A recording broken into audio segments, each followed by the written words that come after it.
Yeah, and you be posting the videos. It's mad funny because you be like, and it looked like, yo,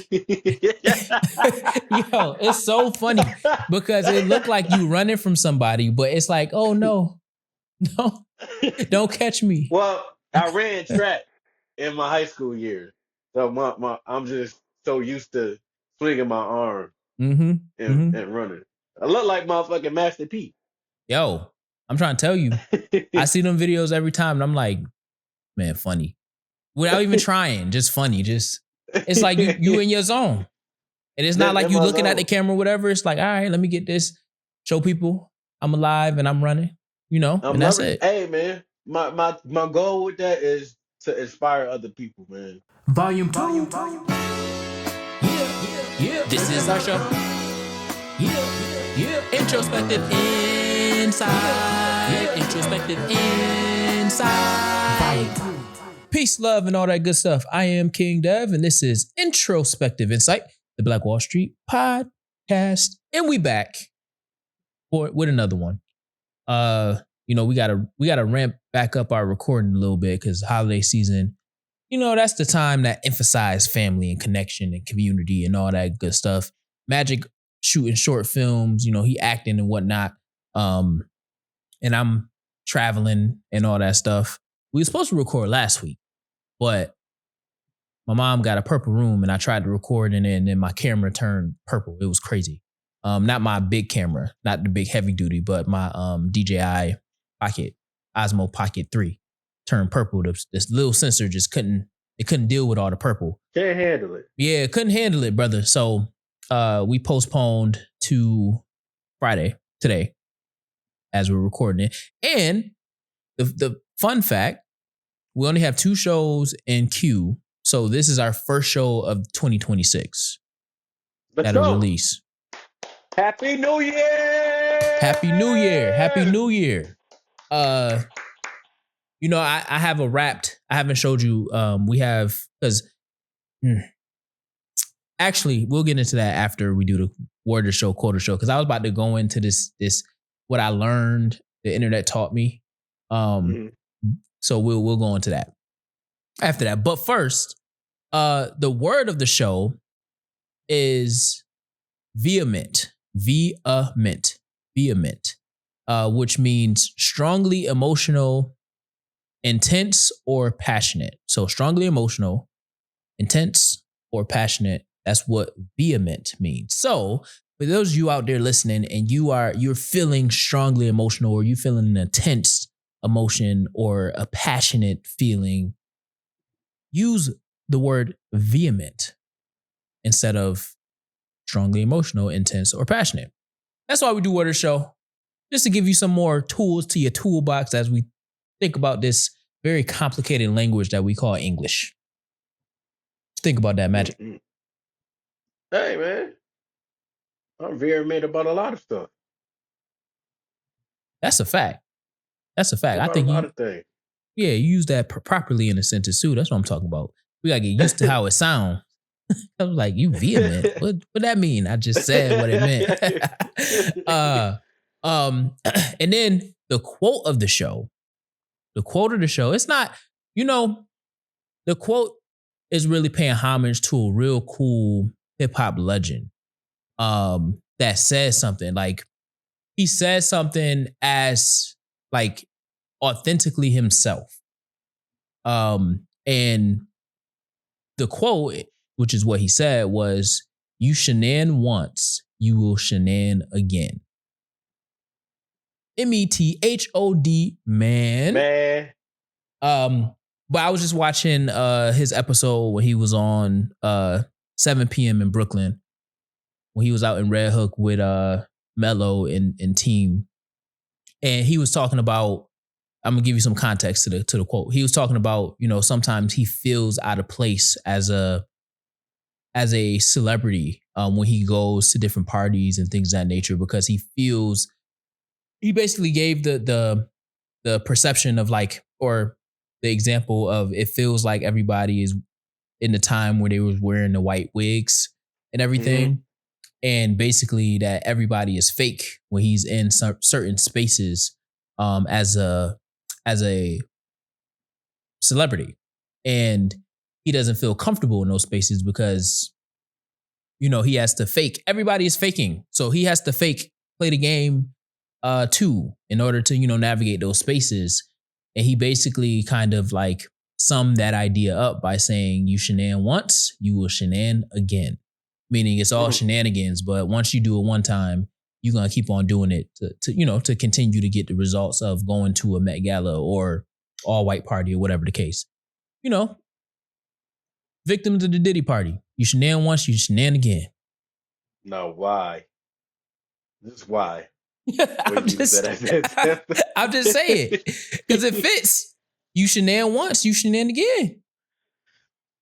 You can't tell me everybody in that space was oblivious.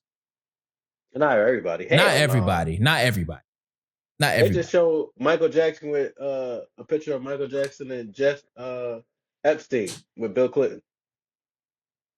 Come on. From the files. Everything is connected. Everything is connected. But I felt that when he said you shenan once, you shenan again. Because we all been there, done that. We all shenan and we all shenan again. Yep. Until we learn. And some people never learn, which is kind of the theme of the show. What we talking about. But I think I want to jump right into the internet taught me. Because I forgot to put our segments. I forgot about our segments when I put the outlines in the show. I'll make sure to do that. But I think I want to jump into the internet taught me. What internet taught you, Magic? The internet taught me. I don't even know. I didn't even write that down. I had a long week. I'm not gonna lie to you. I had a long week. That's real. I had a long week. Only thing I set up one thing that I'm gonna get into later on in the show, was my theory that I told you about the last episode. Okay. At the end, yeah, off camera. But yeah, man, I had a long week, man. I can't even think of something off the top of my head because it was work, gym, shower, bed. Yeah, and you be posting the videos. It's mad funny because you be like, and it looked like, yo, it's so funny because it looked like you running from somebody, but it's like, oh no, don't catch me. Well, I ran track in my high school years, so I'm just so used to swinging my arm and running. I look like motherfucking Master P. Yo, I'm trying to tell you, I see them videos every time, and I'm like, man, funny, without even trying, just funny, it's like you in your zone. And it's not like you looking at the camera or whatever. It's like, all right, let me get this, show people I'm alive and I'm running, and that's it. Hey, man, my goal with that is to inspire other people, man. This how you inspired me, you and my best friend, Coach Shabazz, and just being around and talking to a lot of my I call them my brothers, Jordan and Chop and everybody else that's around me that's active and staying active and eating healthy and just want to be great and just want to do better for themselves and have families and want to be around long enough to support their family and reach generational wealth. Um, it helps a lot, man, having those people around you. And once you start looking at yourself, looking at yourself, and it's coming to that end of that year or is mid year, you start thinking about what could you do better because of your circle. You gotta attack it. You gotta attack it. You gotta attack it, man. One of my things I always say is one of the biggest enemies is always gonna be a silent enemy, but one of them is procrastination. Oh, 100%. Procrastination, man. And so now, I can't forget TY either. TY, he goes to the gym with me sometimes. I motivate him to get in there, he motivate me to get in there. But one thing I'm gonna say, gym membership, y'all a motherfucking scam. Because I just got my damn gym membership in November, but I'm paying the annual fee in December. Nigga, I ain't been there all year. I'm Yo, paying an that's annual funny. fee and a membership for 1 month. Y'all nigga, it's cool. It's cool. And this is why I tell TY, hey, I gotta get there because I'm paying for that.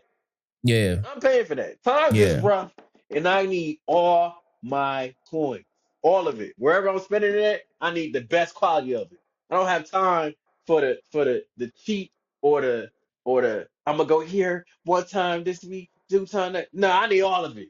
I need all the hours y'all there. I need to be in there. Mm-hmm. That's Mm-hmm. that's how Mm-hmm. much money I feel like I'm paying. Mm-hmm. Yo, I'm sorry, I just went on the. nah, that's good. That's funny. I've been here for a month and I'm paying the annual fee. Give me a year. Give me Give a me my year. annual. I pay. Yeah. Y'all paying the annual and the monthly. Y'all put it. Y'all stacked it. So now I'm Yeah. paying double. Come on, man. Y'all could have told. I would have waited to January if that was the case. And they don't keep the gym up enough They for me don't. to be paying no annual fee. Come on, man. All that money they Yeah. get from the annual fee alone.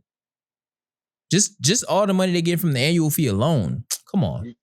Gym don't even got a sauna, a pool. Y'all got hydro massage chairs. Mm. Please save it They got and free save me weights? some coin, huh? They got free weights at least? No.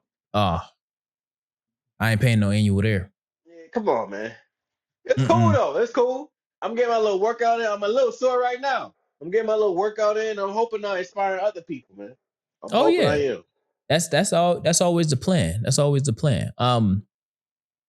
And just, if anything, you inspire yourself because then you look back at your old self and be like, dang, I did start it there. Or I was Yeah. doing that.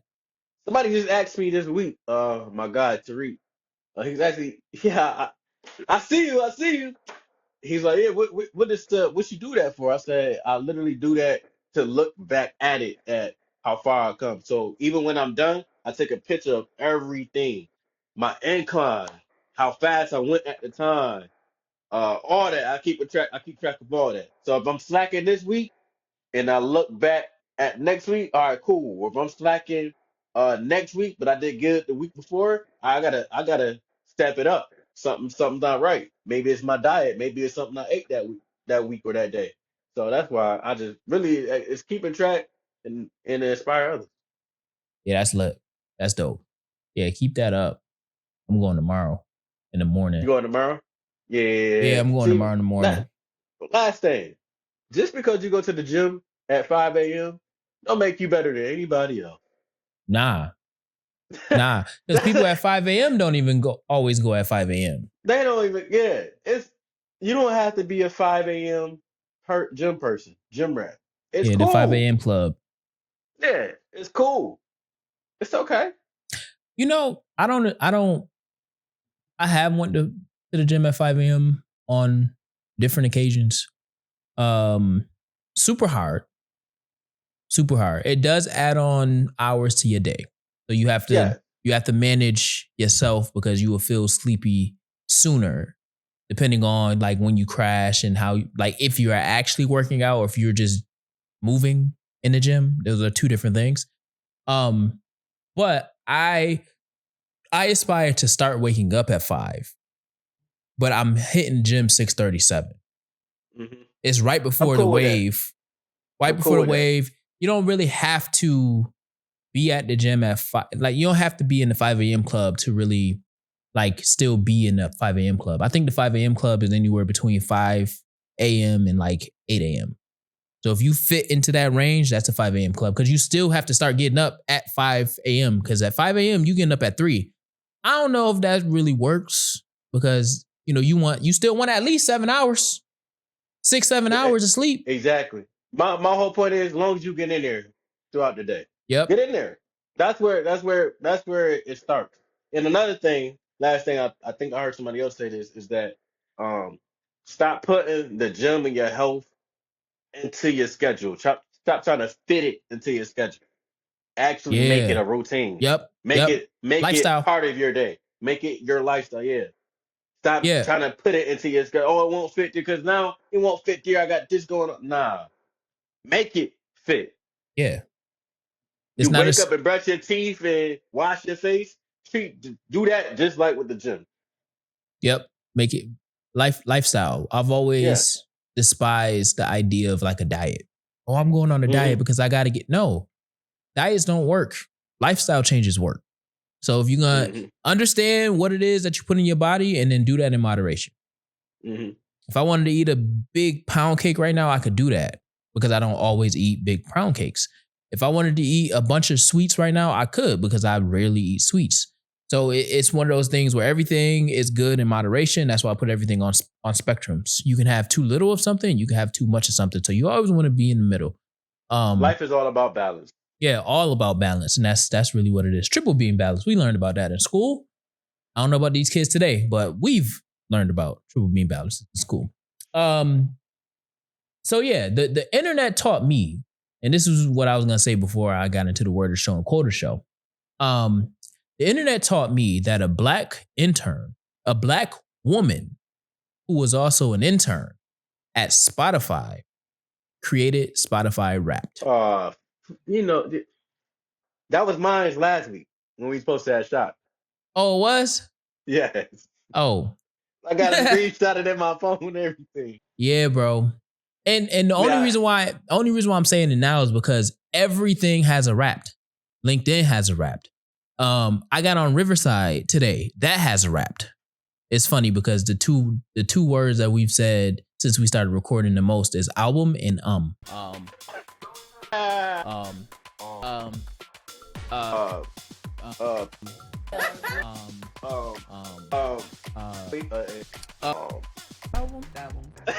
Best album. Album.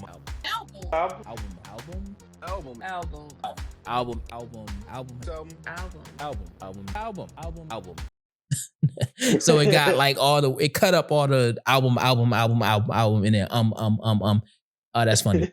But that's what I was gonna say. Like I haven't sent you our Wrapped for Riverside, but yeah, I seen that, and now everything has a Wrapped. Like I got on LinkedIn and they got LinkedIn Wrapped 2025. First of all, what are you wrapping up? That's supposed to be about my music and my music only. And then now I'm feeling the type of way because y'all robbed the black woman of her IP, didn't hire her back, basically fired her, but in intern language, and then took her idea and has created millions off of it. However that works, right? Yeah. And it's one of those things for me where it's like, we always create the trend, which goes back, which is funny, goes back to what part of what Method Man talked about on his on the episode of 7 p.m. in Brooklyn, where he was like, we are like stepping into our power and we create the trends. And this is when he was talking about like Ryan Coogler and Michael B. Jordan in the acting space. And it was like, yeah, now we are Hollywood right now. Like we're doing this. But yeah, that was my internet taught me. Because I seen that and I was like, they strike again. Shake your head. Yeah. They strike again. Never ending. They strike again. That's all I can say. Some of the biggest companies. Yeah. Especially tech-wise. Which is why I think it's so funny. It's such a conundrum that we're in, black people.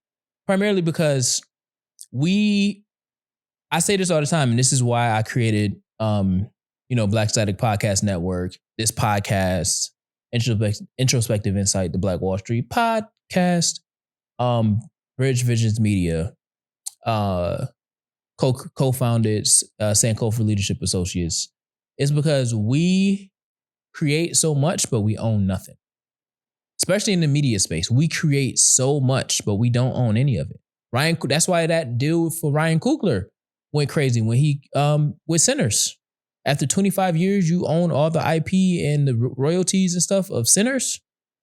People don't understand. That's going to be like, that's what, top 3 releases of this year, especially in terms of like box office outside of when we're talking about original films, and then the top 2 horror films ever released, like in terms of revenue, original horror film. So it's like we control so much. I mean, we own so much IP, but we control none of it. And I think it's up to us to own and control our own stuff, including or under our own businesses. Now it's a slippery slope there because then you have people who manipulate once they do have that control. So it's a battle, it's an uphill battle, but I don't like that we go into these spaces and we create, we innovate and we shift culture and then they just throw us away, but then take our stuff and run with it and say, yeah, that's the IP. Matter of fact, my current job has something like that where anything that we create is theirs. Nope. Mm-mm. So now I have to, in a sense, dumb down what I would normally do because you're not about to say that you own my IP that you didn't teach me how to create. It's different if you guided me on this process, but I'm using my own teachings and my own readings and stuff to create something to benefit you, and then you want to say everything you own, all of it? Nah. You see what capitalism do to people? Yep. That's exactly what it do to people. Mm-hmm. So that's what the internet taught me. And, you know, I try my best to, you know, stand up for the folks, for the people, for our people, and ensure that, I mean, as long as I can control it, you own your own IP. I don't need to own your IP. I just want to see you be great. That's it. Or the least they could do is collab. Yeah. They don't even Yes. want to do that. They want to keep it all to Consult. themselves. Yeah. And then act like they did it. They the one who created it. Yo, I seen that and I was just like, they strike Yeah, again. that was mine for last week. They strike again.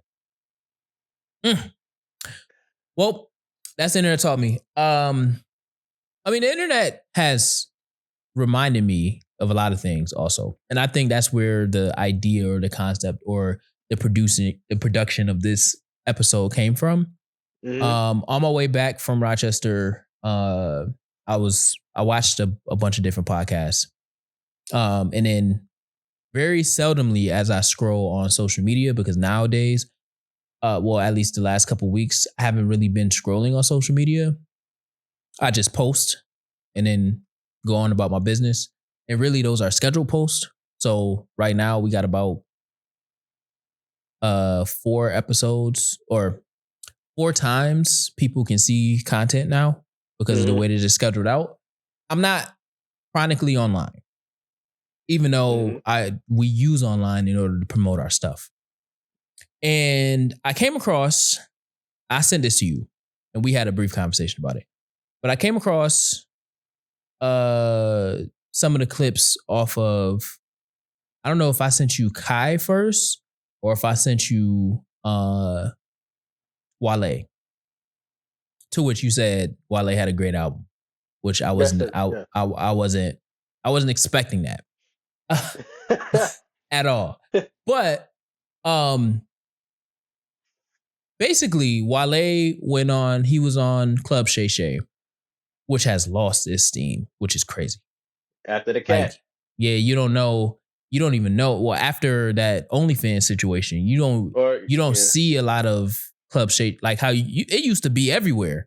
Now it's like you seeing seldom clips, that's crazy how the internet work. Well, he was on Club Shay Shay. He talked about how when Kai Cenat didn't notice him at the BET Awards, he was mad about that for 5 days. Mm-hmm. I think that is absolutely insane. Wale is a really emotional person.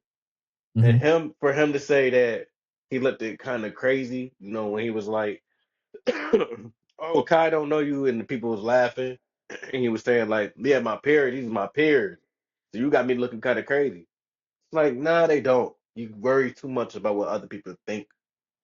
about Mm-hmm. you, and you shouldn't. I mean, their opinion don't really matter. Um, what matters is your art, who you are, you being a father, and you being the best you can be daily. Um, Worrying about a 20-year-old or being mad about a 20-year-old not knowing who you are, I mean, hey, it is what it is. If you really want him to know who you are, uh, I don't think it'll be hard to get in contact with him or put yourself out more. I don't know. I don't I mean, what is Kai, what, 23, 24? 24. Um try to appeal to his age if that's what you're looking for.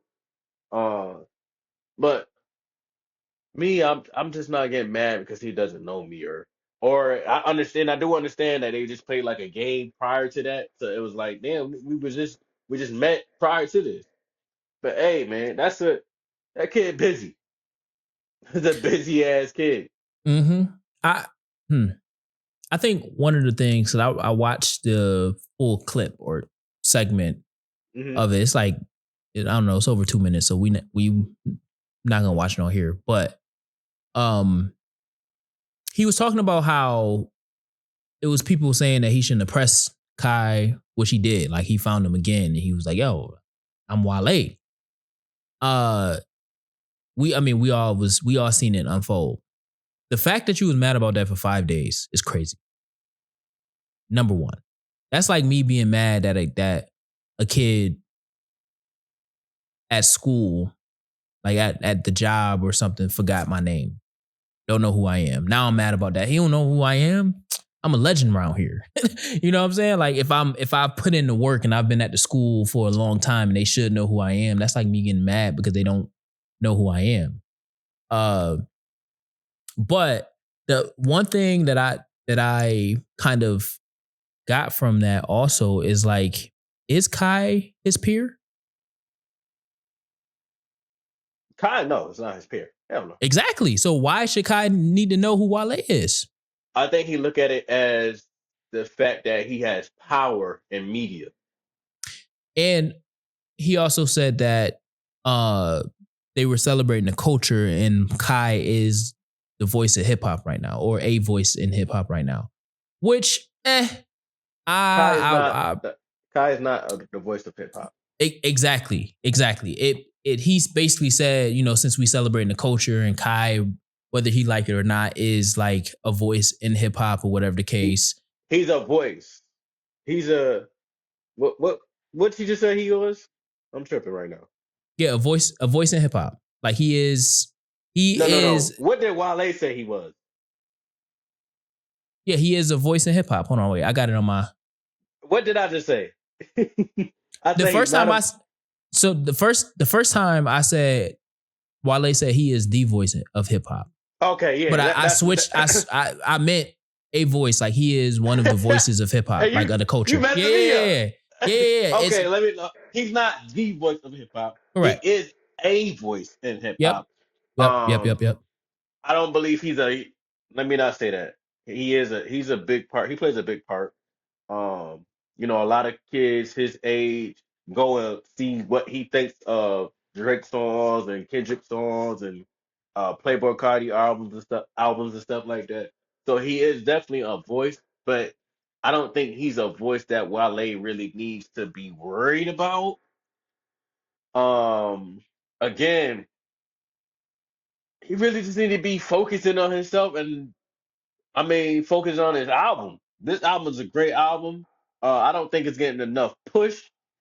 Um, even a better rollout would be even better. Mm-hmm. Um, Mm-hmm. Club Shay Shay is cool, but We're not the talking about your clips, album. We're talking about you yeah. being mad at Kai for five days. I mean, it's all part of it. It's all part of the game of the rollout. But the clips had the best rollout this year. They was everywhere. I everywhere I turned, they was, The and best rollout. that's how I think he should have been treating this album. Um, I wouldn't even be talking about the Kai situation. He spoke about it before. Um, but yeah, I don't, I wouldn't care that much because of Kai not knowing who I am. It just doesn't make too much sense to me. It's a 23, 24-year old. Yes, he has power in the streaming. Yes, he is one of the biggest streamers. Yes, he can sway people to go listen to your album or whatever. I know in his in Kai chat there were people saying that's Wale, and Yeah, he yeah. like, And he was like, who is oh, it? that was Wale? Yeah, he said Yeah, it in his truck. Yeah. yeah. Or and I remember him saying like, Wale, like I don't know any song. I remember he was saying I don't know, and then he went and played for what is it called, Flower Yeah, yeah. Flower Lotus Flower Lotus Bomb. Bomb. Yeah, Lotus Flower, whatever the damn song called. I'm sorry. But Long week. and then he recognized who that person was. Like, oh, that's him. Like, oh, okay, I get it. Like, you can't expect Which tracks for his age. right. You can't expect him to know everybody. I don't even know everybody. There's too many motherfuckers out nowadays. I don't know everybody. I haven't heard everybody's song. You can't expect that. Even if it's on the radio, some of the people I still don't know. And that's Mm-hmm. not a problem. There's no issue Mm-hmm. with that. I think he's just making something so small big out of for no reason. Little too emotional for me. Yeah, and vehement. Real vehement out here. And it's Maybe this is Gemini in him. it could be. It could be. Right? It also Yeah, could he be is the a Gemini. artist. It could be the artist in him too. Like, cause he is a artiste, like a poet. He is, Mhm. that's how he does his music, right? I will put him like on the Kendrick side when we're talking about music and how they approach the art. It's more poetic than it is like just rapidy rap, right? The words and the similes and the metaphors and the way that it's constructed, it all means something. Even in the album, that all meant something. I'm pretty sure those samples were sounds to which took him back to periods in time that allowed for him to create that art. I get that part. I think, which is kind of the theme of this this show, is I think that we have gotten to a point in entertainment where streamers are crossing into industries that they don't belong in because of how streaming has went from gamers to, as long as you create an audience, capitalism. Streaming has been hit with capitalism, and these streaming companies like Twitch is getting so much money from people like Kai Cenat to where now you have this person who has a following whose majority of those followings are kids, little kids, to where now their follow base, and then obviously you have like the Kai Cenats and like the Speeds who has a adult following as well based off of their content or whatever. But you have these streamers going into these spaces, and then you have people like Wale calling them peers, whereas they're not peers because Wale, your peer is Kendrick, Cole, Drake, Ross, Meek, Jay-Z. Those are your peers. I mean, Jay-Z probably would be more like the OG, but those are your peers. Kai is basically what a journalist would have been, right? Kai would have been like what Big Boy is to the game now. You know what I'm saying? So like, I think that also goes into it because again, I think it was less about Kai not knowing him, but more about Kai streaming in front of millions of people and Wale wasn't recognized. Now, did he say Kai is his peer, or was he being laughed at by his peer? He was saying that they were taking up, they were peers in terms of the culture, from what Because I I thought, got from it.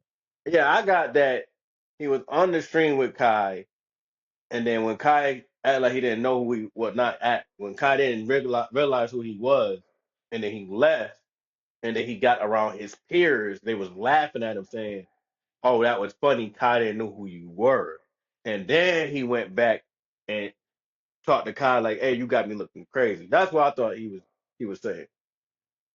I think that is the foundational, the foundation of what he was saying. Yes. Mm. But I also think the only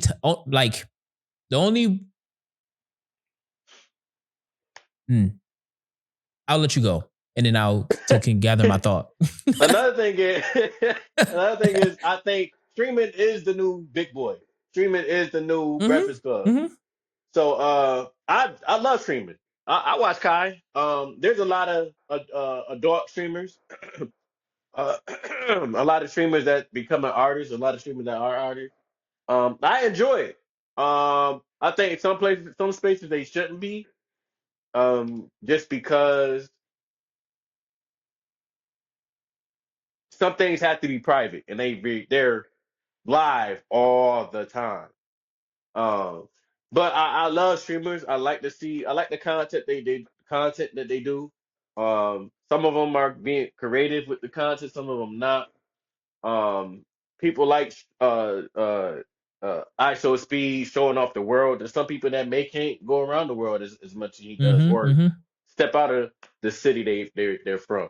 I like Kai and how enthusiastic he is about his favorite artists, his favorite actors, his favorite comedians, his favorite uh, fashion designers. I love who else do I like streaming? I like his little gang, the Cobra Boys. I like Khalil. I like Reggie. I like Ray. I like how Kai is bringing on and putting on a lot of his friends, and now they have their own platform and they can show off these other artists and things of that nature. I respect the streaming game. Um, I think um, I think streaming is going to places that we don't know just yet, Mm-hmm. but it's working for Mm-hmm. now. It's working for now, but we don't know where do it go after streaming because we like in the prime of streaming right now. Streaming Yep. and podcasting is literally in its prime, but I believe this prime won't last that long. I don't know why I feel that way, but I do feel that way. But Well, I fuck with the streamers though. it makes sense. I mean, in terms of it's not lasting that long because eventually the money is gonna thin Hmm. because people are gonna learn how to regulate it and then see what's like real talent versus what's not real talent and all of those different things, right? Kai with the um streamathons and all of that stuff, that's new. People don't do that. That's a Kai Hmm. thing and his team type situation. Even him stepping over and into the more the acting with Drewski and Kevin Hart. That's a Kai thing. Everybody not doing that. Just like Speed, Kai not going to China to Hmm. race some of the Chinese people or drive in a Chinese car and put that on stream. That's a Hmm. Speed thing. Like Speed is challenging professional athletes. That's his brand. So he not gonna be at streamer the streaming the streamer awards or at the BET awards or any of that stuff because that's not his lane. He can do that, but Hmm. his streaming lane is not that. He shuts down. He gets in trouble for for making it unsafe to go to Madison Square Garden or Times Square. That's all I'm trying to say. Hmm. That's what he do, right? So it interesting though, right? I like the streamers too, to a certain extent, because then I got to turn on my youth development brain and all of that stuff, right? It's real hard. And then I also got to turn on like us as black people, we already don't get enough privacy, right? And then they're already out to get us as well. The first mess up, the first mistake, they tearing our money away from us, right? So I was trying to stay away from that.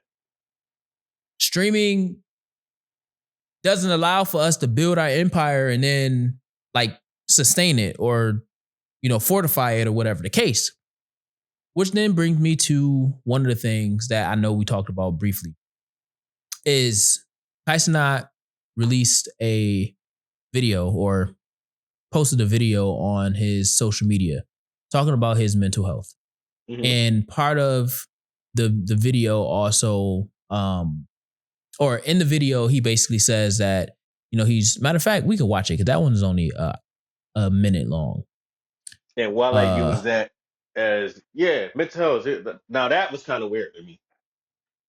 yeah. Oh, I don't know if I'm gonna be able to share it though.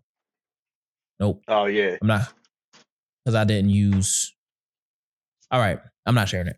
But basically, oh wait, I can play it. I'll play it in the mic. And Wale did use that too. Like, oh yeah, it's good to focus on your mental. Bruh, you need to focus on your mental health. No, he talking about something different, which I also have a take on that. That's why we talking about it. But hello, everybody. I'm currently on my laptop right now, and I appreciate everybody who's been sending me birthday wishes, as today is my birthday. So I felt like it was the perfect day to be transparent and honest with you guys. A few days ago, I spread awareness on mental health and how important it is to take care of yourself. And honestly, for the past few months, I've been struggling with mental health out of self-doubt and fright of pursuing goals that I really want to achieve. And the reason I've really been in my head is because I just wanted to do more. I've gained to realize that I'm a true creator and I'm very passionate about creating. And I have other goals and things that I just want to achieve and do more of. And I would love to show you guys what I've been working on for the past few months through my more personal page, which is KC3 Hidden. I am going to go private soon on that page. So whoever gets in, but I just want to let you guys know that sometimes it is important to take care of your mental health. And honestly, it's been getting better. It has, but out of frustration and fear, I just been in my head for some reason. I never had this feeling before, but I want it to be known that I truly want to create. And I don't know if I'm getting mature or I'm just looking things at a broad point of view, but I am so passionate about creating in general. I'm excited to show you guys what's going on. Thank you. the first thing I'll say is my boy had the most crispiest hairline I ever seen. He might have had some Beijing on there too, because it was real black. It was rich. But that's he released that, and it's so funny because then, like, the way that it must have worked, he must have released that, and then Wale seen it, or Wale was just talking about when he went on to the Streamer Awards and he talked about mental health. The Streamer Awards. So, the reason why I bring that up is because I want to pose a question. People leaving in the chat or the comments, and then we're here to discuss it. How does a multi-millionaire struggle with mental health when they have everything that they can ever desire at the tip of their fingers? That's the question. Because he said he having anxiety. He said he having anxiety because of fear of what he wants to do. Mm-hmm. Fear as a creator. So how does that happen, Magic? Okay. One, he doesn't have everything he desires. Money is just a tool. It's not.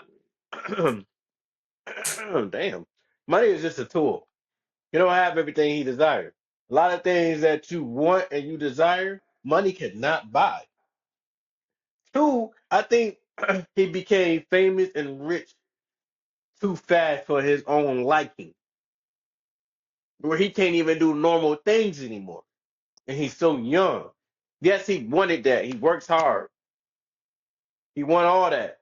But then he's doing mafia-thons for a month straight, streaming, no privacy, 24 hours a day. That's draining. That's exhausting. He got his own personal life outside of that. He got his friends that he'll put on, and they may be calling him with his problem. With his problem, they might be calling him with their problem. Money don't give you a lot. Money don't give you access to everything. Money can't help you with love. Money can't help you with health. Money can't help you with happiness. Money can't help you with joy. Money can't help you with fear. Money cannot help you with things that's not in your control. So I personally think it just came too fast, and he just needed a break a little bit. He loved being a creator. He loved art. He loved what he do. He loved the stream. He loved his chat. But sometimes it can become too much. It just need a little break. It's like uh artists is out there when you're hearing you making a song and you hearing it over and over and over and over and over to the point where you can't even hear the errors in the song because of this. You need to hear it in different speakers and different um um frequencies and all types of shit. So you gotta step away. You gotta step away from the song for a little bit, maybe a day, maybe 2 days, 3 days, and then get that refresh sound. Like, oh, okay, let me do this, and this. It could just become draining, man. That's a Real fact. draining, and That's a fact. Go ahead. and a lot on your mental, a whole lot, because we don't know. We only know what he shows. That's it. And then I know there was a little stuff with his girlfriend and the girlfriend mom. I don't know if it's real or fake, but that was all over TikTok. We don't know what he do with his twin sister, his mom, his other brother. We don't know. There could be a whole bunch of stuff going on that we don't know about. But when he come on stream, he giving us his 100% effort to make everybody else happy, while he's sitting there with a smile. But behind closed door, it's a lot of shit going on, Mm-hmm. Mm-hmm. or a lot of stuff that he don't see. Who knows? Money, a lot of money can can can put you in places where you're seeing things that you don't want to see or wouldn't believe that person would do that. A lot of rich motherfuckers is weird. I'm sorry. Facts. Facts. Money is the root of all evil. Running now that I don't agree with. The lack of money is the root of all evil. Ah. I don't think Hmm. money is the root of all evil. The lack of money is the root of all evil. Well. Damn, I can't talk. I'm so damn sleepy. Go ahead. Interesting though. Well, maybe it's the spectrum. Maybe it's on both sides, and you want to find them. You need to find the balance because you see what money does to like Jeffrey Epstein, for example. That's money. That's money. His Is that money allowed money? for him. Is that money or just who he was? Who he was the whole time? Because money, yes, is a tool. It Money, also enhance who you really are. yeah, but yes, and also money enables you to continue to do that. You can't do that. You can't be that evil on that level without money. And people change when they get money. People change when they get a little $1,000, and they don't get $1,000 all the time. It's a chemical thing. They lack Right. the amount of money. Right. Because why isn't that? Go ahead. Go ahead. Because you gotta think about it. Even when people talk about like billionaires, you have to step on a lot of people, a lot of things, a lot of issues, if you will, in order to maintain that type of money or that level of money. So obviously we're using evil as like the umph, right? That doesn't mean the person is evil to a certain extent, right? You know, is Jay-Z evil? We don't know. I don't know. I don't know. Probably not. He's a billionaire though. So he may have practiced evil at some point in order to get to that point. You know what I'm saying? Only billionaire. And we could be wrong because there's some things people have been trying to like put out. But the only billionaire that I think didn't necessarily create their billion, it was given to them, is like Bron. Because Nike is deciding to give him that $1 billion. Whoa. No. What you mean? No. That was given to him? Nike didn't have to. He had a multi-million-dollar contract. Now he got $1 billion contract from Nike. He was gonna get that regardless. But it's still being given to him. He didn't do It's not getting given. He worked hard for that. No, I know that part. But what I'm saying is like, okay, I'll give an example, right? Like, Trump was given his riches. What's Tesla boy name? Elon was given his riches, right? Now Jay-Z had to work up to his riches. Now explain the difference between Elon and Jay-Z. How did Jay-Z work up to his riches, and how did Elon was given? Elon was inherited money from the apartheid. He inherited that money. And then also, even with Tesla, he basically, what is the story? He had bought out his partner. He had a business. Right. He sold it. What was it? PayPal?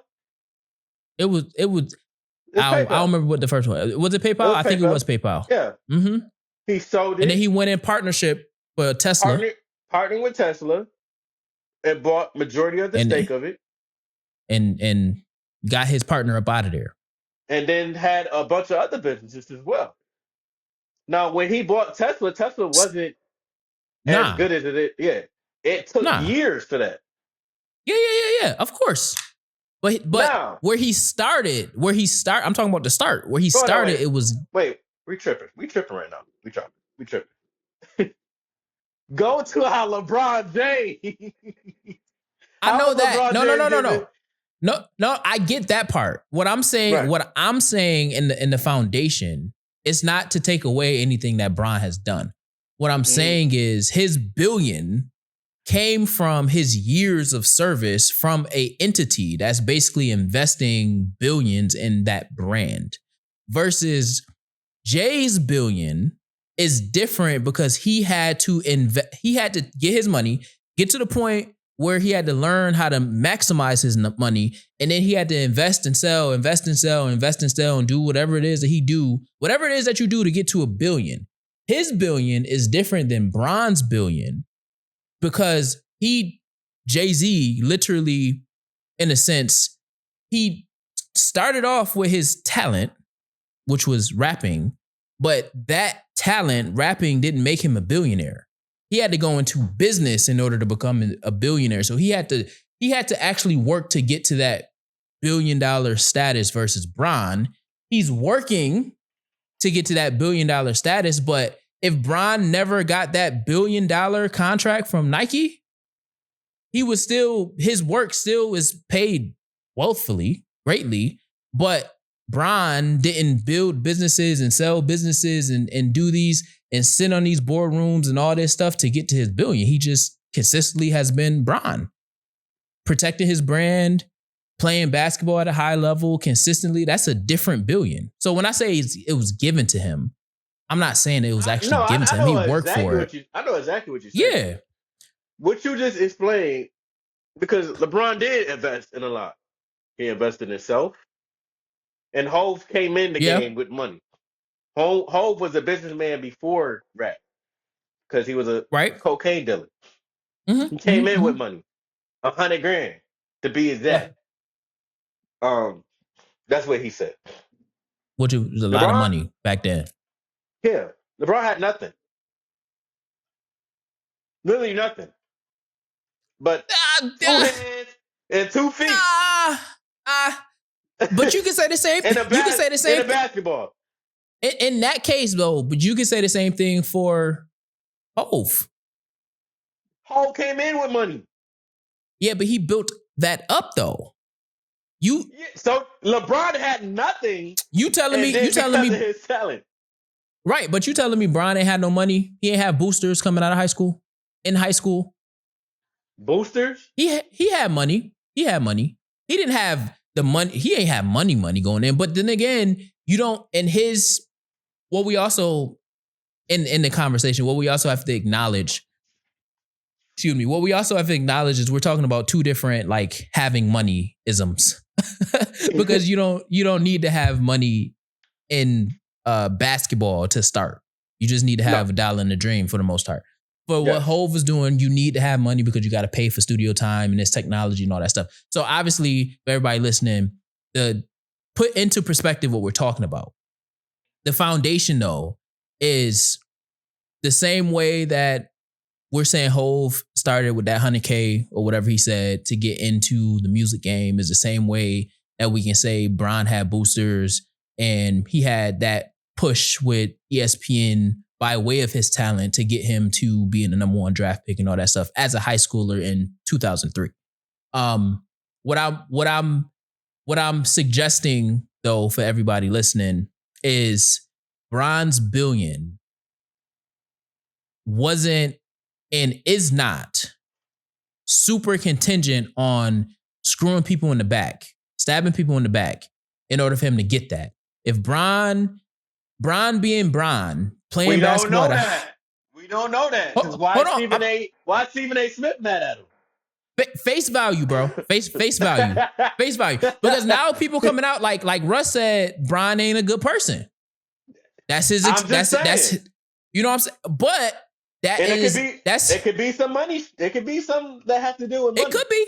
Oh, 100% could be. Which then kind of brings us back to money is the root of all evil. If I got to maintain my riches, if I got to maintain my wealth, and that means that I have to put on a facade, so the public always sees me as this like golden boy, if you will. But behind closed doors, when the camera is off and they're not in the locker room, now I'm not paying you no mind, Russ or whoever. Yes, I think that's that same money is the rule of all the evil. That same concept exists just through a different lens because people are buying, his jerseys, whatever, and manipulation is evil if you use it. Manipulation is a tool of evil if you use it in that way. But yeah, I don't know how we got on that. Wait. But one question. Hold on. One question. Yeah. I do know how we got on that. Does the value of a contract equals how much the person makes? Does the value of the contract equal how much? No. The contract was valued at $1 billion. He didn't get $1 billion. Yeah, but you can borrow against that contract because that's an asset. That's how business works. Yes, you can. Nobody makes like Tesla. Elon. I keep on forgetting his name. He just got a pay package for $1 trillion. He's not getting $1 trillion. He's not getting $1 trillion. Yeah. It's valued at $1 trillion. Yeah. But again, that's to my point. You got that is different to say like you have this money. Like you have this. There is no one paper that Jay has that says you have this money or you have this value. He has to go through valuation of all his assets and all his expenses and stuff to make sure and to maintain that $1 billion status versus somebody like Bron and somebody like Elon, whereas they have this like valuation in this paper, this contract that says this is worth this much money. And it's going to always be worth this much money. And these are the things that you have to do in order to, maintain this. But if that goes away, they're still filthy, stupid rich, and they still are potentially, millionaires, billionaires, whatever it is. So, but yeah, no, the value of the contract is not what they actually. It is assumed, but that's also for those of you listening because this is the Black Wall Street podcast. That's also how business works. There's no true millionaires, billionaires, and stuff. It's typically assets, and once you get to a certain status, you don't actually make a lot of money because you don't want to get taxed, which is a whole nother conversation. So to that point, and I remember how we got on that because you was like, you was basically saying how money isn't everything that you desire. And I agree with you on that. And I think part of where I was what I was getting at also is that just because you are you have, go ahead. So what about Michael Jordan? The same thing. Same as difference. LeBron? Same difference. And you know what? Michael is different because he's different from LeBron. He's different from LeBron. Yes. Or different from Jay-Z. Because if you're saying they're the same, different from LeBron. Different from LeBron because the business was different. The business was different then. And Mike talks about that. Mike, when he was making money, he wasn't making, obviously, that era of time. They didn't make as much. And endorsement deals. Mike was the first to get an endorsement deal. So Bron's billionaire riches is coming from endorsement. Just like Kobe's billionaire or multi-millionaire riches came from endorsements first. Mm-hmm. The GOAT didn't have that. So he had to take his money and venture elsewhere in order to make it multiply. And then when that endorsement deal, Jordan 1 thing came on, that added on to what it is, which is what he was talking about, where, you know, he worked and then the brand came out of his work versus the other part where the brand is coming before you actually put in the work. Yeah, but that was a couple of weeks ago. Yeah. And what I'll say is also Mike has a reputation of investing in private prisons and things of that nature with the money that he was making to make his money count. Wrong Michael Jordan. What you talking about? Who you talking about? That's not. It's two Michael Jordans. People got confused. The one you talking about is not the basketball Michael Jordan. It's another Michael Jordan that invests in prison. He said it though. Hold on now let's look it up. Yeah, look it up. But I do know now because that's my first time hearing that. But I do know he was investing in other, just like how he in F1 now. He's always had NASCAR. He's always had. Yep, he's always invested in other things to supplement his income. So that particular example is a little bit different than structurally than what we're talking about with Bron. Mm-hmm. He started what we're talking about with Bron. If it wasn't for Mike and having the Jordan brand, it wouldn't be no LeBron brand or Curry brand or Kobe system or anything like that, because Mike is that. He is the creator of that. Let me give you some time to look it up. Hey, I learned that from hip hop. Hey, because we're not gonna spread no misinformation around here. There's two Michael Jordans. They got the same name. Yeah, that's so crazy. Oh, you see it? Oh yeah. It says, let me see, Investopedia. It has him investing in like NASCAR. I NASCAR. think soccer. He's been in all types of shit. Yeah, lucrative partnerships with Nike, Gatorade, Hanes. Spring Hill, that production company. Yeah. Okay. So I stand corrected. 23 XI. I don't know what that is. It looked like a production company. Tequila brand. 23 XI. Yeah. That's cologne or something. Something like that. Yeah.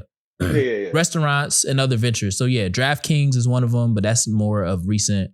But he's always been an investor.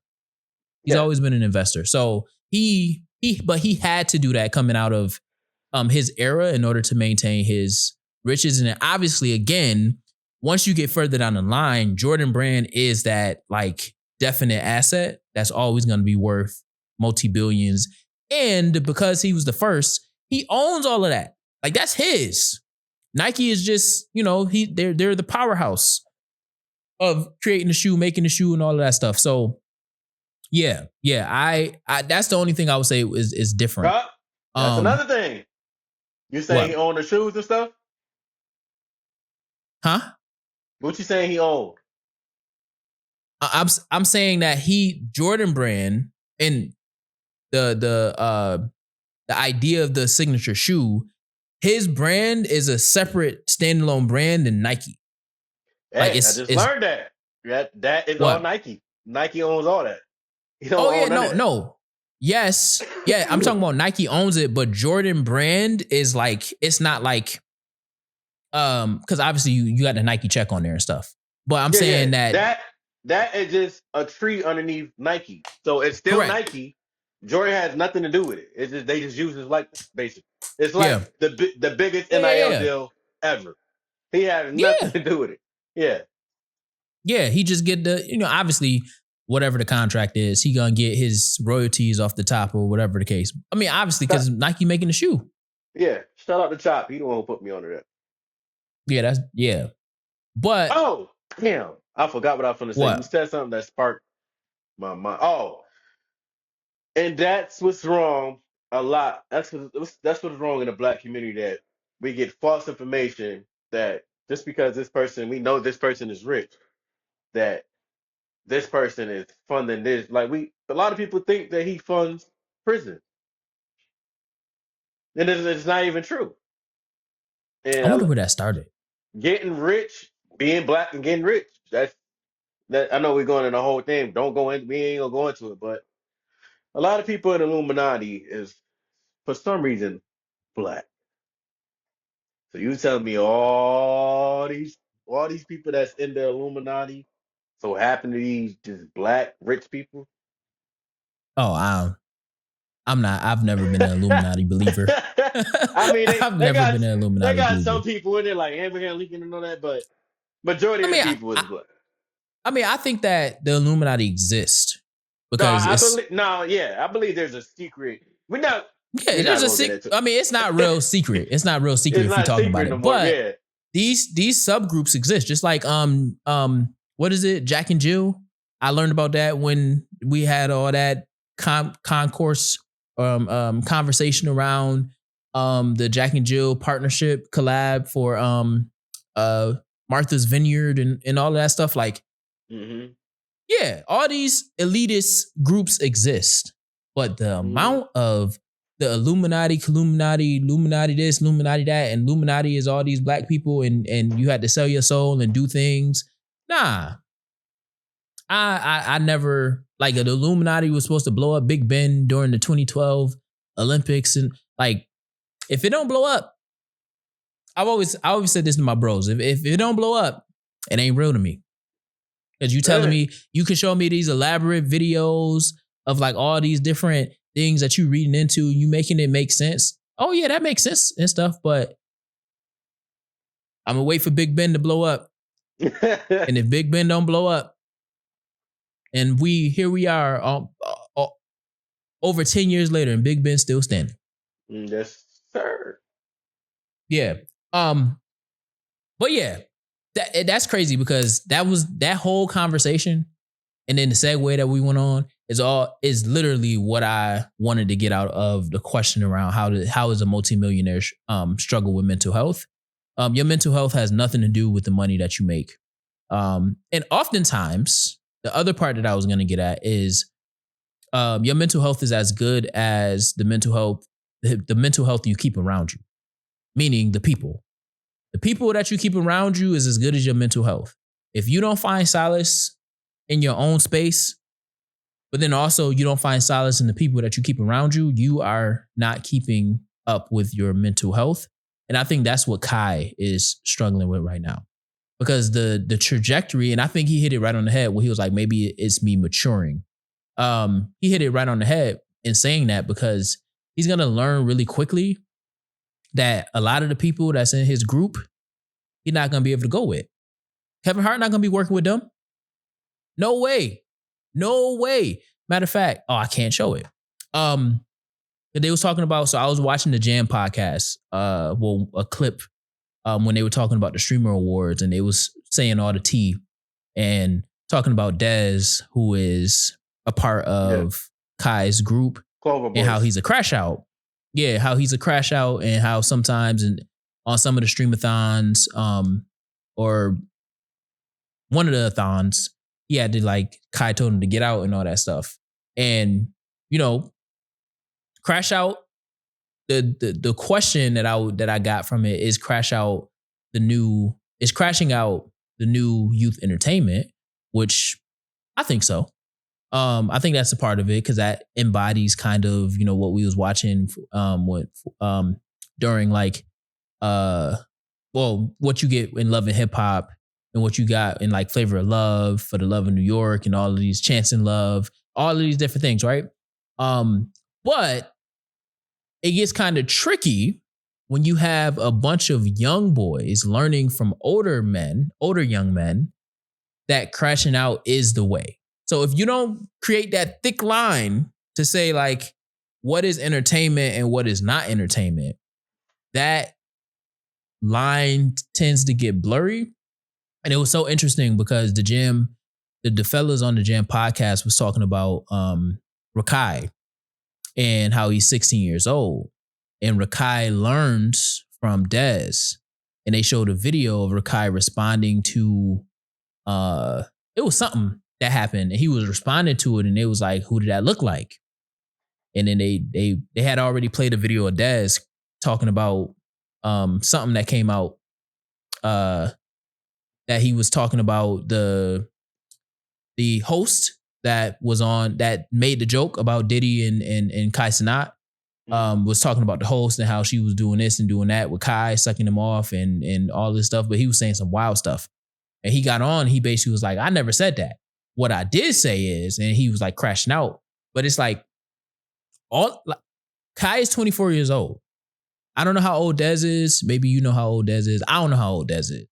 But for a 24-year-old that's been multi-million, well, he's been stinking rich for at least the last 4 or 5 years, which puts him at 19, 20 years old, making crazy money, going anywhere in the world that you want to go, going anywhere in the country you want to go, getting anything that you want, renting out multi-million-dollar mansions to make even more $1 million. You're not in the programs that I'm running as a youth development worker, learning how to, you know, navigate your own emotions and navigate your relationships and understanding, you know, who's around you to be around you, who's around you to eat off of you. You're not navigating that space because the money doesn't allow for you to do it because capitalism. You got to make more. You got to keep the money rolling in. If I don't do a subathon, I don't reach that milestone as the first person to have however many million followers or subs on Twitch that he got, right? So I think it's not, to your point, it's not the multi-million dollars that is affecting the mental health. In my opinion, I think it's the people that Kai is keeping around him. And at some point, he's going to have to like figure out if he is going to continue to exist in this space. Because I think he's solidified his money right now. If he never did a streamathon again, I think his money is solidified. He said he's not. Huh? He already said he wasn't. Oh, he not. Which is interesting too. He said that before he even did this one, the last one. That's interesting. Which takes me into the next theory around, you know, like the reality of him struggling with his mental health. The streamer industrial complex. I couldn't imagine how much of a toll streaming for 30 days straight has on your body. And that this is the new wave of creating, where I have to be in front of a computer. I have to be entertaining. I have to engage with the chat. I have to like create these crazy productions. I have to continue to be in the now of content. I have to do all these things, and it has to be right now. Versus back in the day, if you ain't see me for 2 weeks and then I dropped something, a video or a picture or something, you get all the love as if it was back to back. But now we're moving into this microwave culture to where this streamer industrial complex, this industrial complex that people like Kai and the people that came before him and the people that's coming after him is creating, is forcing them to always be present, which is something you said earlier. And that right there will affect your mental health, because now what time do I have with myself? What time do I have with my loved ones? With my I didn't even know he had a twin. What time do I have with my twin? You know what I'm saying? How can I disconnect? Can I go to the store? Similar to what LeBron say. I can't even go to the store without somebody recognizing who I am. And then now, the stores and the frenzy or whatever, which is that's actually what that's actually what Wale was struggling with those 5 days. I actually can walk somewhere and nobody knows who I am. Somebody doesn't know who I am. Nah, I don't like that. You know what I'm saying? But that also, he's not recognizing how much peace that brings him. For him to go as he come and go as he please. Now he has to create that as like, nah, this is a problem for me because of the other mental health things. Not necessarily that side, but mental health is multifaceted. So that was my two theories around how does how a multi-million-dollar or a multi-millionaire struggles with their mental health, and especially with somebody as young as Kai. They're so impressionable and they can be manipulated really easily. I think I honestly think Kai has a lot of great people around him. Yes, in the beginning of the streams, Dez was crashing out. But when it got to like day like 8, 9-ish, whatever, mid stream, the crash outs were all gone. He understood his position in the streamathon or the mafiathon. Um when it comes to Rakai knows right from wrong. But this is the Mm-hmm. genius of Rakai. Rakai knows how to entertain his audience. So he does a lot of stuff because he knows how to entertain his audience. I can tell Rakai knows that by how he when his mom comes around or when his mom tell him to do something, he get up and do it. He don't do all that extra stuff, none of that. And his mom understands his job or his career right now, so she let him do what he needs to do, but don't overdo it, especially when his mother is around. Daz is now on stream. Dez is going to be just Dez. He's really passionate about the things he's saying and talking about, and his friends. I think Ty Lil is a great friend that Ty has around, which he has a lot going on right now. Mm-hmm. I I think respected what he's he a said at the Streamer Awards. I think Ty Lil is a great friend. He always looking out. He is the MVP of the last Mafiathon. Um, when it comes to Kai alone, Kai gets it. Kai understands it. Kai has a lot of OGs. Kai is a Mm-hmm. really bright and intelligent kid. Um, he don't have anything else to prove, and he knew that since. But I think his goal is to put other people on, as such as Streamer University. I wouldn't know a lot of those streamers if it wasn't for Streamer University. So besides his own friends, he put on a whole bunch of other people that some of them wasn't even known. Mm-hmm. Mm-hmm. And that's I don't think that's just like his idea. I think that was his team idea. Even with some of the things from Mafia 2 and Mafia 3, I watched both of them. You could tell it's a lot of teamwork. He works with the same production. Again, he's only 23, 24. The thing is, I'm happy that he's dealing with it right now. He's not getting like our generation are dealing with it now. All this mental health and I'm overwhelmed and I'm this and that. Words that I didn't even hear when I Yeah. was a kid. Yeah. Yeah. That wasn't in front of us. No, that was Pray none about of it. depression and all that. I didn't hear that growing up as a kid. But I'm hearing it so much now, and a lot of people using it just to be fucking saying the shit at this goddamn point. They don't even know what half of the damn Mm-hmm. words Mm-hmm. mean. The other day, I just asked Mm-hmm. somebody what condolence mean, and I don't know, but I just tell people that. Yeah, I bet. But I don't even know what that means. Yeah, I don't know.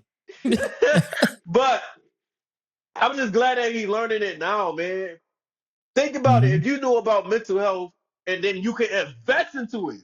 Not only that he's taking a break, he's investing into it. He's doing the work so that he can get better and mature. Yeah. So that he's not 25 at 33. Mm-hmm. And Mm-hmm. I love that Mm-hmm. Mm-hmm. about him. Kevin Hart is another one of his OGs. They have a movie coming out. Him and Drewski. Kevin gets it. That's him appealing to the younger crowd. But I honestly love what Kai does. Man, I don't know him outside of behind that. I don't know him other than when I see on camera. With what I see on camera, especially a lot of those conversations he was having with Mike Epps, with Marlon Wayans, with a couple other people on those streams. I really enjoy it. I love seeing somebody so young loving to soak up the game. Pause. I know there's a lot of pause fucking police out there. Love to soak up the game. Love to soak up the game and just be a sponge, man. He really just a sponge. And he's not biased. If he don't like something, he just don't like it. He's not. You're Mm-hmm. not gonna Mm-hmm. pay him. You're not gonna pay him to say, "Yeah, I like this." No, if I don't like it, I'm not messing with it. He's not messing with it. But Oh yeah. again, I like those streamers. I like the people he bring around. He brought in Ray. Ray's from Taiwan. He brought in Tota. Tota is from Brazil. So Yeah. we Ray funny. seeing Ray is funny. But again, that podcast, they're not saying how they influence is how they act is influencing Ray. Ray wouldn't know how to. Ray wouldn't really know these slings and the way people act if it wasn't for them. And Right. a lot of times, Ray to me, Ray step out of line more than Rakai. But he's from a different culture. We give him a little bit more grace.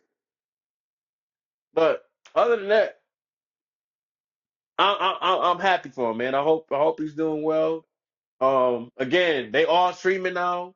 I like seeing it. I like seeing somebody else putting their friends on, such as LeBron James. And Oh yeah. and That's a fact. you just building your legacy, man. Building your legacy. He That's even a put fact. And his own twin sister on with the cooking and shit. I think that the break that hopefully he goes on a extended break. Um, but the break that he takes also opens up the lane for his other team members to be a boss, like how he is. He gets it. And I think that what he's creating is more in alignment to like what he was doing with Drewski and Kevin, Mhm. right? So hopefully the void is filled by everybody who he's been basically carrying on his back. Um, and they start to mature in a way that says like, yeah, we don't need Kai around. We gonna hold it down so he can take care of himself. So if we need to step away, we can do the same thing. We all eat together. I like the idea and the concept of the village and everybody, eating together and things of that nature. I think that when you have youth leading youth, if you don't have the right adults mentoring all of them. I know Kai got it because he got Kevin and he got Drewski and because obviously they're goofy, if you will, on camera, but off camera, I'm pretty sure Kevin is like his second dad, or first dad. I don't know if Kai's dad is in his life, but Kevin is giving him that. Drewski been doing this for the longest, so Drewski has been in the long game, so he can give Kai, the different advice and things of that nature. I'm interested. Part of it is I'm interested in how does that translate to his other boys? Because similar to like our conversation we was having with LeBron's brand is a multi-billion-dollar brand by itself. Once he starts investing, that's when it gets crazy, right? What you just said, LeBron put on his friends and kept him there. That's possibly why you have like the Russes of the world saying that LeBron is a fake. It's fake. Well, he's not fake per se. Maybe he just loyal to who he loyal to. Everybody else come and go. You know what I'm saying? So yeah, I think one, we hope that Kai, gets his mental health in a space to where he feels like he's ready to create again. And that he's also creating in his journey of healing, because that also can yield some crazy, crazy creations, right? Innovations. But then also that I'm hoping, can't really speak for you. I'm hoping that there are men, I'm always connected this back to that's crazy. There is men pouring into those young men in the same ways or in ways that will help them continue to be and strive for the greatest version of themselves. And I think that's how Kai also got to this space, because somebody is telling him like, yo, make sure you are taking care of yourself and evaluating how much you can take on. Because like I said, if I was Kai's mentor or big bro, whatever you want to call it, every time after a mafia-thon or whatever, yo, you take care of yourself. Don't get back on stream. Give yourself a week at least. Catch up, because that's a lot. That's a lot on your body. He haven't been on stream all year since, and that ended September. Ended September. That's good. Ended. Yeah, he haven't That's been on good. stream yet. And another That's thing I like good. to say that everybody around him is keeping his privacy. That's good too. Yeah, nobody That's good too. says anything or say his business nothing. They all keep each other privacy away from the camera. So they in a good I love space. it. They got a bright future ahead. I love it. That's all I got for today. You got anything else? What time? How much time you got? No, I'll save it for next episode. You sure? I need a little bit more time. Don't worry about it. Okay. And plus, I want to watch the fight. I was watching it a little bit on the side. That Jake Paul fight was tonight. Oh, it is? What is on? Netflix. I could. Yeah. Yeah. The Anderson Silva just stopped with him. So yeah. All right, cool. Well, I'm gonna announce it though. So my theory is I have a song, several songs, and I think they're all about the same person. Find out next week on the next episode of Dragon Ball Z. I was about to say, you sound like Dragon Ball Z. That's funny. Well, y'all already know. Bring another set of ears for next week's show, because this is Introspective Insight, the Black Wall Street Pod. Wait. I'm sorry. Before you leave, we talk about mental health and money and all this and that. How do you deal with your mental health? Oh. What if he's watching it? You never know if he's watching it. I take a lot of time to myself. As much as people, I was just talking about this on the pod that I was on before, because I told her, I was like, I told her like, yo, I'm like, I got introspective insight right after this. And she was like, so now she asking me, yo, you basically like, you got any personal goals for yourself in the sense of and don't forget the 2026. You forgot to ask that. Oh. I took my thing off the screen. Okay, so two. The 2026, and first start with your mental health. How you deal with it? Yeah.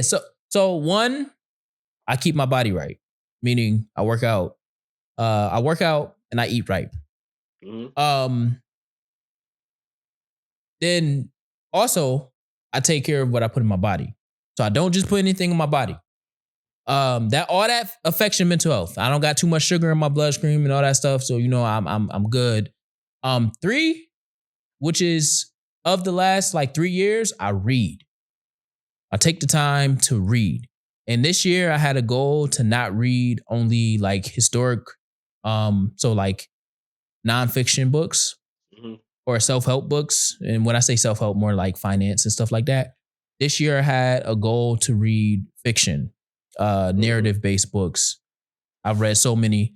S.A. Crosby is one of my favorite artists, one of my favorite authors. And then I also just take time to myself. I spend time with family, friends, and I create. This is my safe space. This is my brave space. This is what keeps me going. I'm always I have these conversations because these conversations with you and everybody else that I have these conversations with help me keep myself sane. And keep myself sharp and keep myself taken care of, because y'all, anybody who knows me knows I'm always on go, or at least when it's time to be on go, I'm on go. And they know to ask, did I sit down? Did I eat? Things of that nature. So that's how I take care of my mental health. It's not really a one thing. It is multiple things that I consistently do. On my birthday, I don't do anything. That is the day of self. And I just sit and I lounge and I do nothing. And periodically I just take days to just be by myself or go on walks, be in nature. Nature is a big thing as well. Yeah, that's what I do. My mental health. What you do for your mental health? Hey man, I do one thing, man. I literally sit back and I think about everything that I have at the moment. And I realize I'm not showing enough gratitude. It works every single time. And then I open Mm, up a conversation with God and the higher power. And every time that happens, I get closer and closer to God. And I feel so much better. Like, yo, I'm tripping over this when I know in a couple months I'm gonna look back like, why the fuck was I even tripping over that? I mm-hmm. got everything I need right now. I got all the tools I need right now to conquer today, next week, next month, the rest of this month. I should not be tripping about anything. And every time I'm feeling like that, or I'm having like anxiety or something like that, that's what I lead to. And then the gym enhance that feeling. Like, yo, you got everything. You show some grace, show some gratitude. You got the next day. You got the next day, man. You got the next day. And be happy that you had the next day, because some people are not waking up. Some people don't have all Mm-hmm. their limbs. Some people are waking up to bombs. I don't have that problem. I sleep peacefully. I don't hear bombs or building falling or gunshots, M16. And I don't hear none of that. Some people are living in war, and I'm tripping Mm-hmm. over Mm-hmm. this. And it and sometimes it's about things that I cannot control. I cannot stress what I cannot control. I drink more water, and that's all I do. That's it. And I meditate. I sit in pure silence. I don't hear nothing.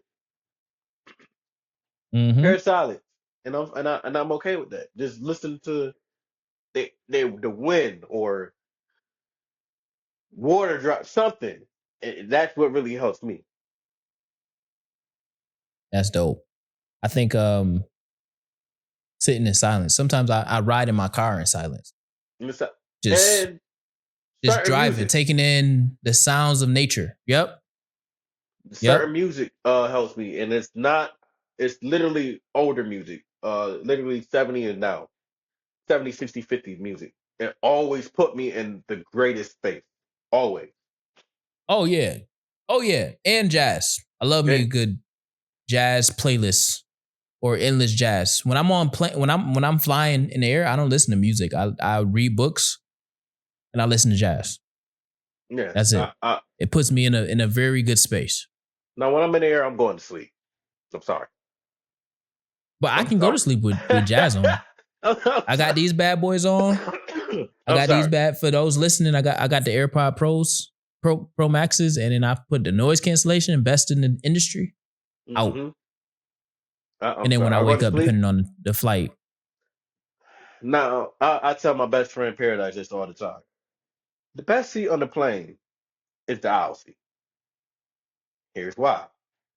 Wait. Do you agree? Because you get to get up. I like me personally. I like the window. Yeah, I like the window.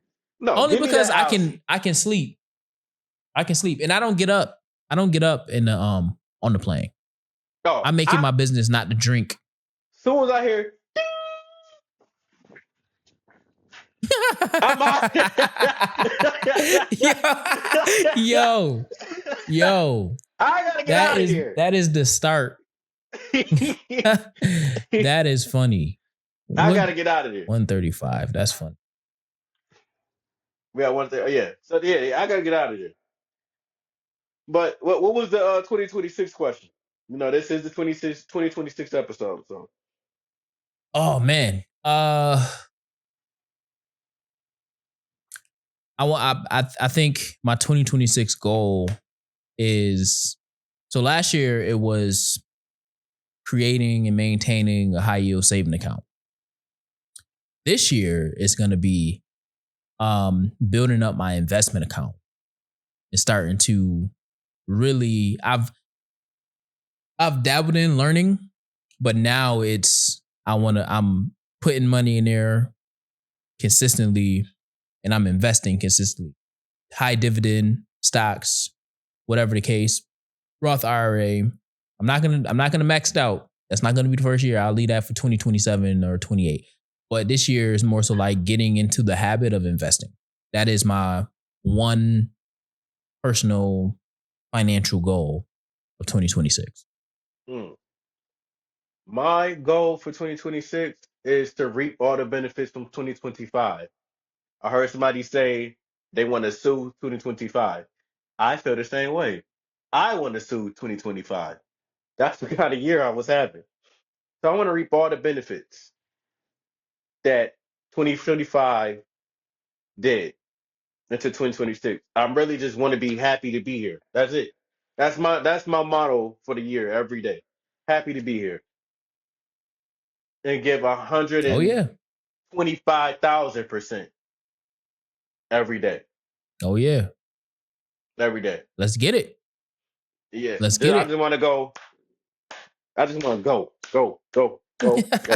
That's it. All right, Goku. I'll worry about rest and all that later on. I don't like to go by years. I don't like to say I'm going to do this in this year. I'm going to do this in this year. No, because I can literally start that now in this year. The years don't matter. Mm-hmm. If I want to be in the gym, I want to lose weight, I'm going to start now. I'm not going to wait to January 1st or January 2nd. Nah, I'm starting right now. So I always try to get a step ahead of the next year and start everything before the next year. All my goals for next year, I start in the year before. So that's how I'm feeling. Yeah, I feel that.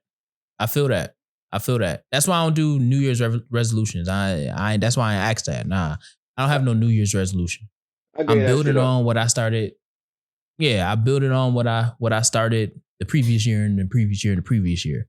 So 2025 owe me, and I'm coming for everything in 2026. Basically. Facts. All right, brother. It's been real. It's been another good one. Yeah. Gonna be a great year.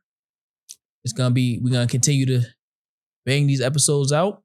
And invite all the abundance of greatness that comes with it, whatever that may be. I'm not gonna put a time on it. I'm not gonna put a price on it. We just gonna keep on putting out good energy into the world. Now that it's gonna be a full year, I really want to see how this is gonna turn out. We've been doing really well. I'm loving the conversations.